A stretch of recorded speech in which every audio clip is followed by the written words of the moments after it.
Every shift starts the same way, with intent and purposeful preparation. Gear double and triple checked, making sure you're ready for the day. But once you step outside, nothing about the day is guaranteed. You face the unpredictable, the weight of decisions that matter. That's why Galls stands behind the uniform, to provide the reliability and support that helps you stay ready. Supporting the hero behind the uniform. Galls is proud to serve those who serve. Tonight on Gold Shields, retired Navy SEAL officer Mike Sarraille takes us inside the mindset of elite special operations, where the standard is unforgiving and every decision carries weight. From the early days after 9/11 to the realities of combat to the leadership lessons forged through loss, this is a conversation about pressure, purpose, and what it truly means to earn your place among the best.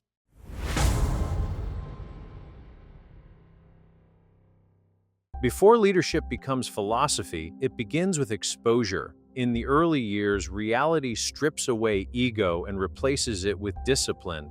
The standard isn't taught, it's revealed, and once you see it, you can never unsee it. Every person, wherever they are in life, there's a journey that got them there. Bring us back a little bit to where you grew up and what brought you into the military in the first place. So I was born in the Bay Area to great parents, Roman Catholic family, conservative family in the Bay Area, which these days is sort of like a unicorn. But loved growing up in the Bay Area. It was a great place in the 80s and early 90s.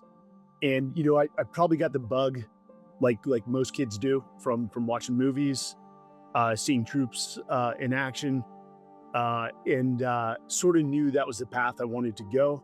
I went to Marine OCS, finished Honor Man, set some records there. And then 1 month after I got back from OCS, the war started. And I made the decision because the Marine Corps was not part of the United States Special Operations Command. We didn't have the funding. We didn't have the primacy over the mission. If you remember the early days, SEALs, SF, JSOC were all in the lead. And it was a hard decision to leave the Marine Corps and to put an application in for SEAL training. Got selected, competitive to get selected as an officer. Your grades, your background, your physical, mental, intellect. Made it through BUDS, which there was no way I was going to quit because people still identified me as a Marine. And it was a great mentor who said, hey, right before I went, the guy who I looked up to, who ended up retiring as a colonel, he said, hey, whatever you do, don't quit because you'll embarrass the Marine Corps. And we laughed, but there was a grain of truth in there. So became a SEAL, served on the West Coast for a number of deployments, found out there was another level that very few SEALs have what it takes to make it. So, figured, what the hell, let's have the guts to try. Made it through and served the majority of my career there. Very, very grateful at the Tier 1 level. And eventually, made the decision as the war was winding down and didn't like the decisions that were being made. Made the decision to retire at 20 years and got an MBA, started some businesses, wrote some books, not war books, which is pretty, the stereotype of SEALs writing books. They were not war books. They were about the assessment and selection, which the civilian world calls the hiring process, and how you can base your hiring off of attributes rather than previous experience. And previous experience based off data is not necessarily indicative of higher future performance. And so that book did extremely well. And from that, we started a company, which was an executive search company, placing high-performing veterans into small to lower middle market companies into management positions. And, work with Fox. I've set some world records doing extreme expeditions alongside buddies in skydiving. And then my company was sold to Outmore Group in 2024, and the company that bought it asked me to join. They're a data center company, Overwatch Mission Critical. And so now I'm the Chief Talent Officer of Overwatch Mission Critical in the data center space, which is just one of the most interesting industries I've ever been a part of. The company culture, a lot of veterans. So we say we have a paramilitary culture. The people love it. We are climbing the Inc. 5000 rapidly. And the challenges of scaling a business is something I've never done before.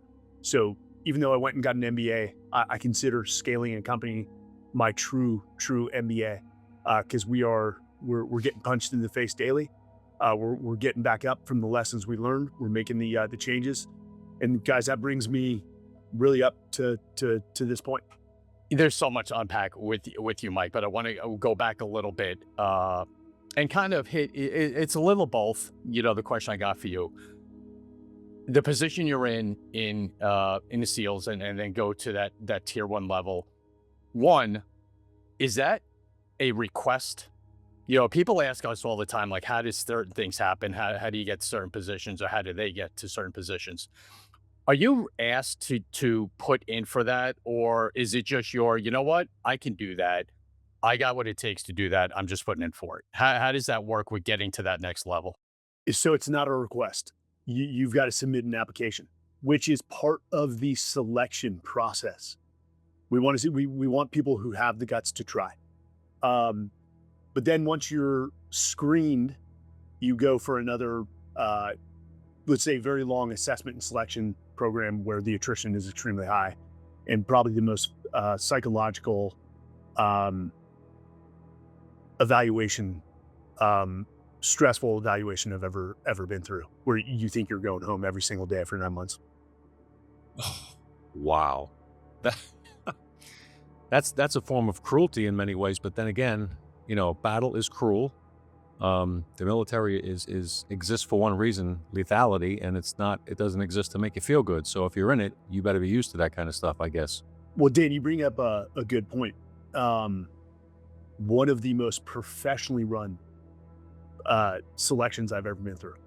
What they do up front, and what most companies, and I know we're going to get to this, do is, if you don't explain why the process is so stressful and the expectations of the process and the deliverables that you have to show them, the outcomes, you're not setting the precedence for your organization, and you really are walking people into ambiguity.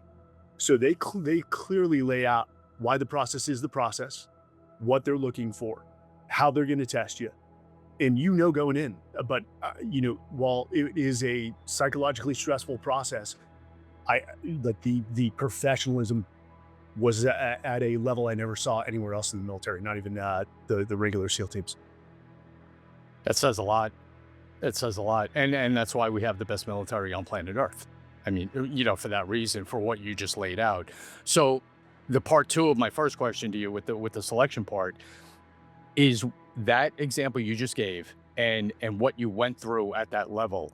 Is that where you start to get the leadership and accountability kind of thought in your head for what you inevitably start doing when you retire?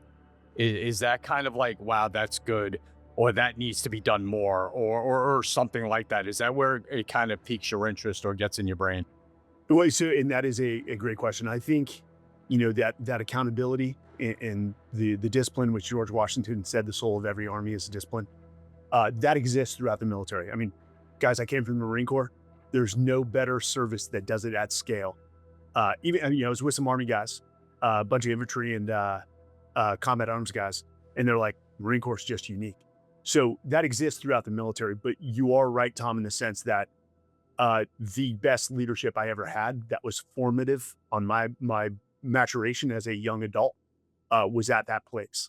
I mean, phenomenal leaders.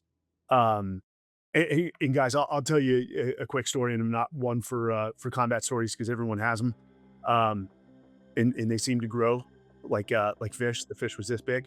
I tend not to do that. Most of my stories are self-deprecating, but the very first night I made it through and went out on a mission with these guys. It was the night that a guy named Adam Brown was killed, and they wrote a book called Fearless about him, and supposedly it's being turned into a movie now. And Adam was a phenomenal human being, but they considered it one of the worst missions they ever ran in Afghanistan. There was a lot of complexities with it, and we went into a valley in 2010 that Americans had never stepped into. And as you know, the war started in 2001. So 9 years, Americans had never been in this valley. Very much an enemy or senior leader safe haven. And Adam was ultimately wounded and succumbed to those wounds. But watching these guys maneuver, I had never seen a military unit move like this. It was almost this synchronous execution with no one having to talk over the radio. They just were feeding off each other to the point while a firefight is going on and I'm talking to airplanes dropping bombs. I'm not looking at the target that I'm dropping bombs on and watching these guys maneuver.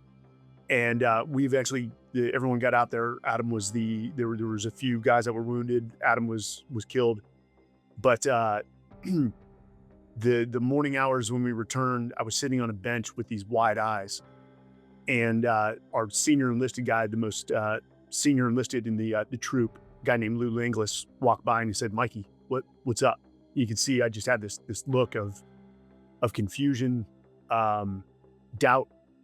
And I looked at him and I said, "Hey, is every night like that?" And he said, "God, no." But then he patted me on the back. And if you know this guy, he's like, "But welcome to the big leagues." And he walked off. But it was the realization that the question was in my mind. I don't think I belong here, having watched just the level at which these guys operated, which also became a challenge again of either speed up to the speed at which they're flying and the altitude at which they're flying, or at that place, they will gracefully, respectfully, and kindly see you out if you can't reach the bar. So it was a challenge, but I knew I had my work cut out ahead of me to remain at that place for as long as I did, and it was a short period, 6 years. This isn't just coffee. It's a story in your cup. Bone Frog Coffee Company was born from a tribute to the U.S. Navy SEAL Brotherhood, honoring the courage, sacrifice, and relentless drive of the men who serve.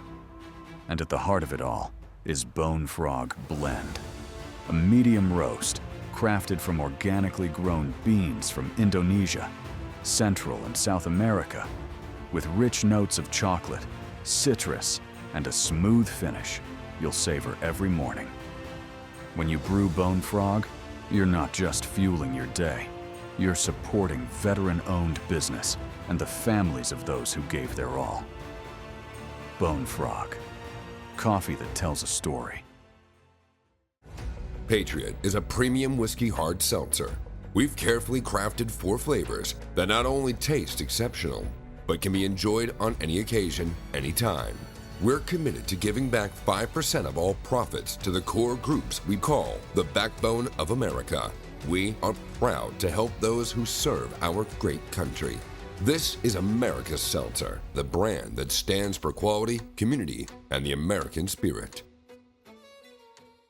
Every standard carries weight. Behind every operation are names, not numbers. Loss is not abstract in this world. It is personal, and if you carry it long enough, it teaches you something no training ever could: humility. There's one thing I do want to ask you about, if it's okay to discuss. We had done a show last year, the beginning of the year, with Billy Vaughn about Extortion 17.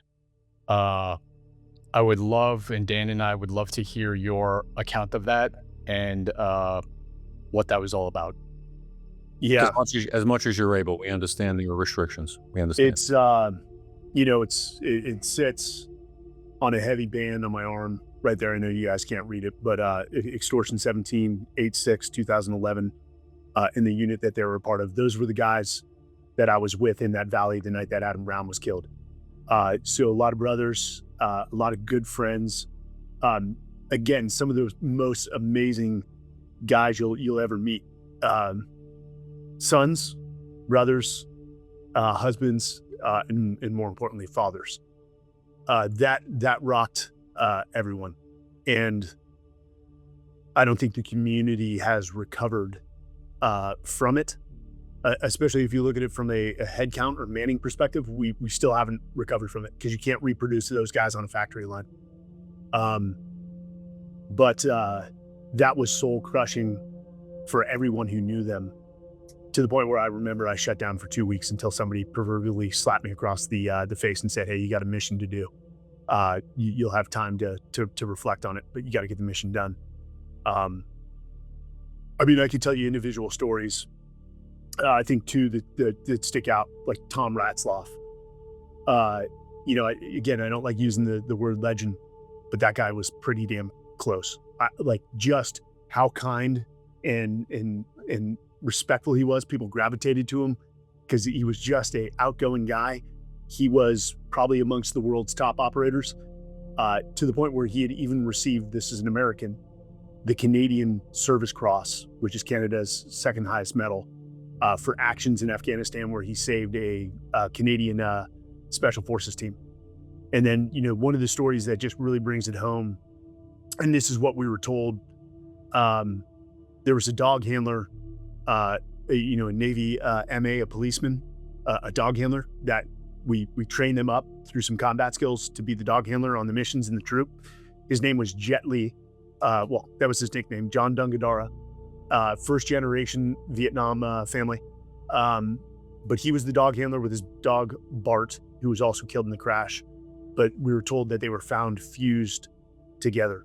So when the RPG clipped one of the rotor blades on the 47 and sent it into auto rotation, his first reaction was to grab his dog Bart, who he loved, because those dog handlers have a very close relationship. It's brotherhood, just like between men, and pulled him in to hold him and protect him as best as possible. And that is that's a testament to all those guys. And if you ever go to Arlington, section 60, I'm fairly certain it's row 9900. All their tombstones are in a row, and then there's one tombstone because there were certain remains that couldn't be attributed to people. There's one tombstone of remains from all the guys that says, "Here lie the men of Extortion 17." Well, and their stories need to be told. It's it's amazing how we don't tell the story of these amazing men and women who absolutely live lives that should be emulated by our youth and other Americans. And a reminder to Americans, while they're, complaining about their entitlement or other things in this country that really are what I describe as first world problems.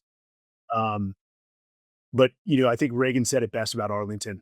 And every time I go to Arlington, it's just, I'll walk away and I'm drained.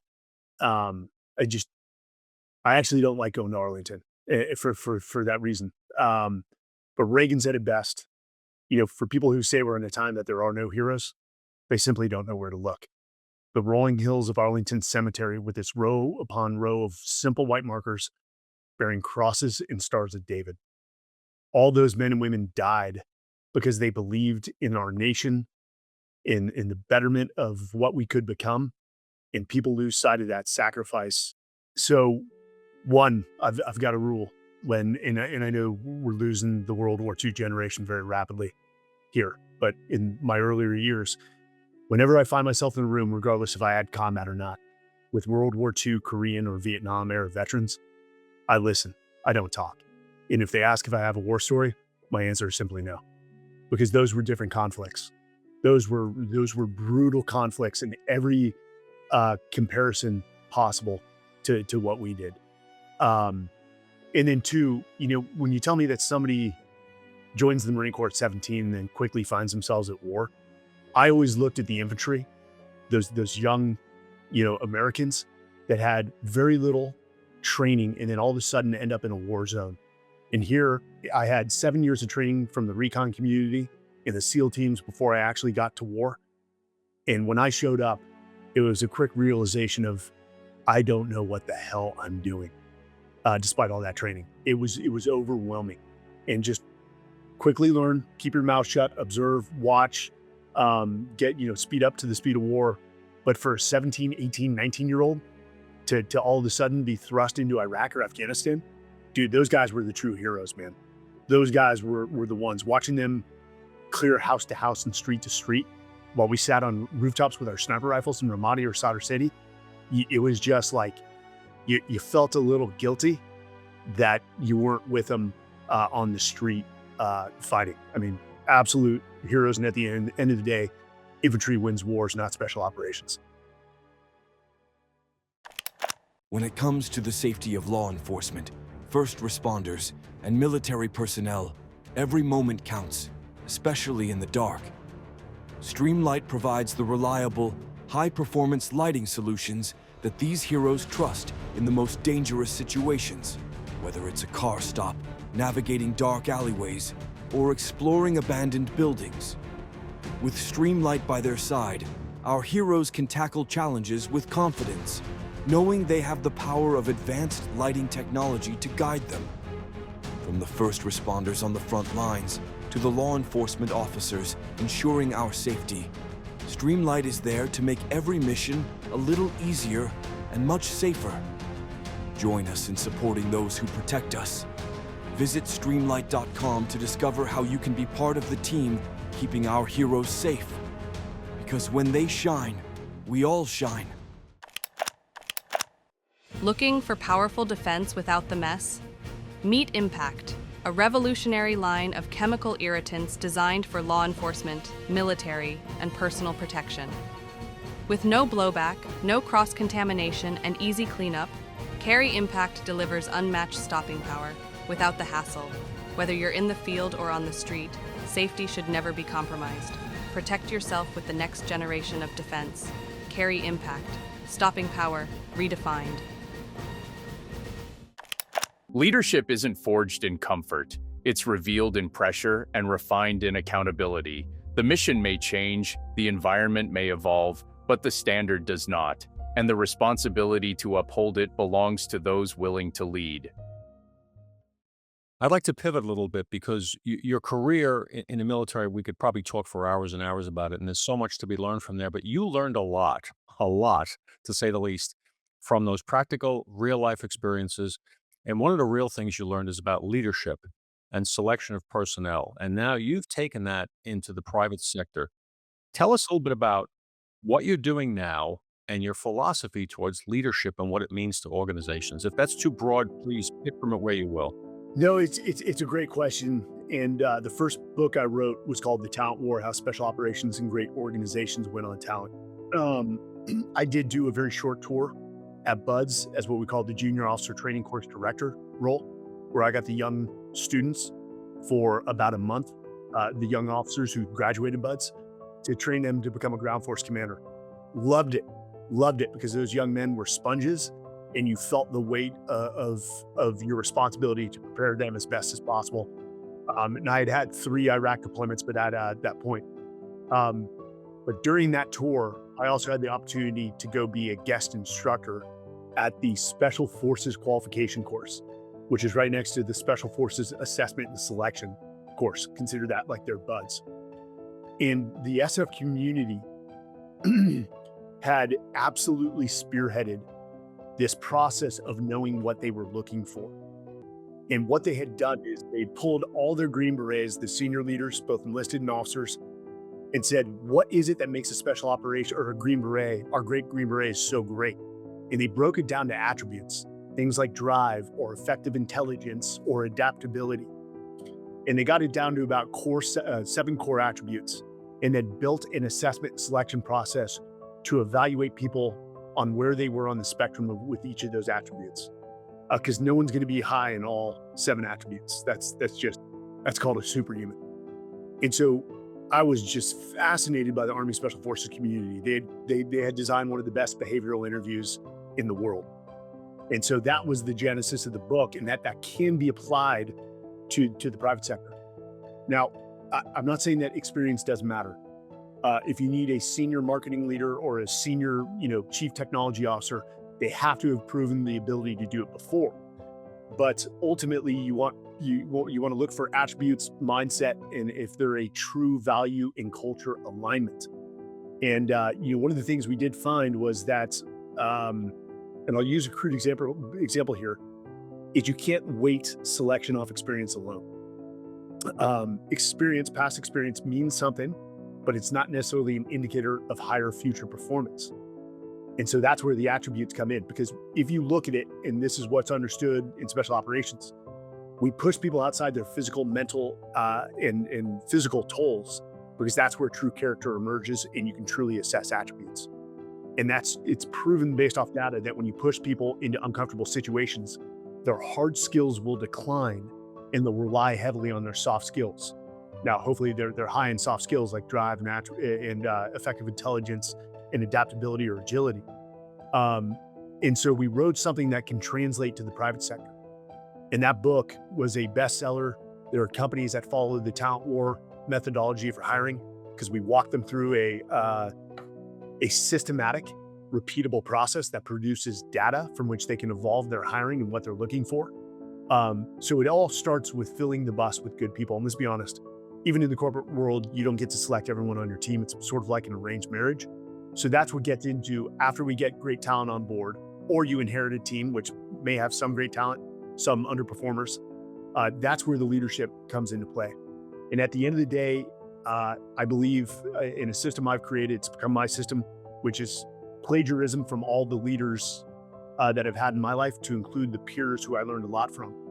And evolved leadership is just this framework from which you can build cultures within organizations. And if you looked at evolve, the word evolve, the first 4 letters spelled backwards are love. And so I do have a very much, this servant love-based leadership. And what I mean by that is, I loved all the men and women I served with. Did I like them all? Absolutely freaking not. And they didn't all like me. And there's personality conflicts that come into place, but that's what being a professional is about. We can put that aside, and I still love them. And part of love, it's no different than parents. If I say, and I'll stop being long-winded here, guys. Your parents, here's my definition of parenthood. Our job is to raise confident, kind, respectful, empathetic human beings who don't take any shit and know how to stand their ground, but contribute to their teams, their organizations, and community as a whole. They're a net positive on society. But we're not going to be around forever. And one of the things you have to instill in your kids is resilience, because they will fall down when you're not around. Do they have the ability to pick themselves up by their bootstraps, learn from their mistakes, adapt, and drive on, and then hopefully pass it on to the generation coming behind them? That's no different than the people within our company. You've got to pour into your people. You've got to train them. You've got to, especially as a leader, emulate what right looks like, because people will be what people can see. And if you're in a leadership position, I guarantee you, your people are watching everything you do, not what you say, but what you do. So leadership is about behavior, full stop, behavior and action. And if leadership is about behavior and action, what is culture? It's simply that. Culture is behavior and action at mass scale across your organization. That's what you're going for. So there is a very cutthroat form of my leadership that we are going to establish expectations up front. We are not a family. If anything, we're a tribe, a high-performing tribe.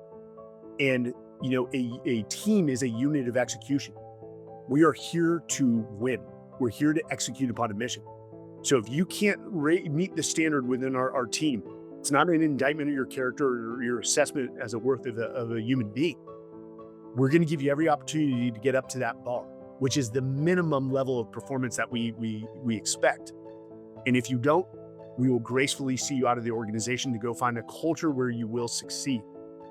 And so it's done very well. And, I know Tom read my bio. Actually, the results for the global rankings came out last week, and I ended up hitting number 3 in the world on leadership experts or speakers, which I don't know how those rankings are formed. Simon Sinek was number 1. So I'll have to give it a shot and see if I can unseat him. But Simon Sinek is pretty damn good. I consider him more of a thought leader, not an executionist. He hasn't put it into practice within organizations. So maybe that's how I get to him. We'll see. Wow. Congratulations, first of all. Thanks, man. Well deserved, that's for sure. I want to get your thoughts on this. I think today when we see leadership, we talk about leadership all the time, Dan and I, with the lack of it and how important it is these days, both just in the world and in the military and the police department, which is where we, are from. But I want to get your thoughts on leadership, or people who claim to be leaders aren't held accountable for things. And the accountability of leaders, I think, needs to be stronger as well. What do you think? I'm going to tell you, everyone has a culture. Whether it's good or bad is the determination. But if you don't have a culture of standards and accountability, you probably don't have a culture worth a damn. And when there is not equal justice within an organization, meaning that leader will hold people accountable and terminate them, yet nobody's holding them accountable for their actions. I can tell you where that culture is going to go, and I can tell you where their glass doors are going to bottom out at. Um, it I am concerned about leadership, and I'm blanking on. I think it was Henry Kissinger before he passed in an interview with Ray Dalio said that we were never going to, as a nation, maintain economic supremacy, even though arguably we're still there. That it would decline, in the playing field would level out a little bit with China. It has, but he said we absolutely were the world's leader, and he said we've declined in that, and that is from government. That is from the private sector. That is to include the military as well, which Pete Hegseth is clearing out leaders right now. Law enforcement, which I know for you guys hits hard and is probably a source of a lot of angst and frustration. Um, Again, leaders who won't demonstrate what right looks like. We're in an age where everyone has a microphone, and there is a lot of noise and a lot of people speaking, but very little action. And I don't judge somebody on what they say. I judge somebody on ultimately what they deliver and how they delivered it.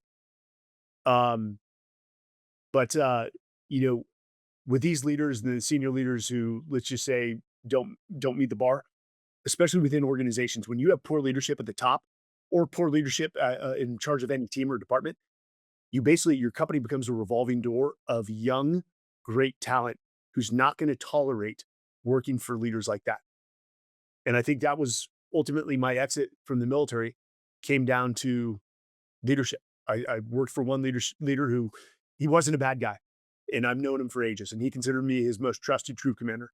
Um, but we just had a difference of opinion on leadership, and it was a convergence of a lot of things going on towards the end of my career, and it was just made the decision less difficult. So that's what happens, and I'm not saying I'm top talent.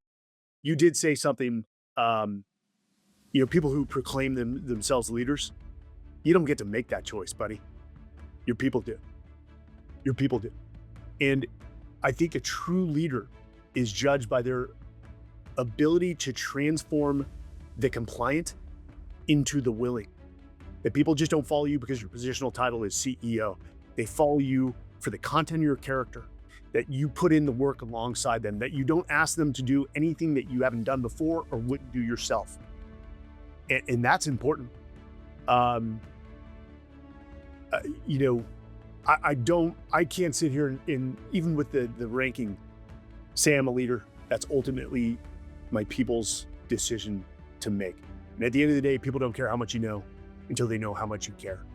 And if you don't care about your people, not to say we don't put mission first, but people always, then the culture is going to be too cutthroat to where people just, you're like Amazon. People leave every 3 years or 5 years or 6 years, but that works for Amazon right now. And as you scale to a company of that size, it is going to be a revolving door to talent. That's the nature of mass.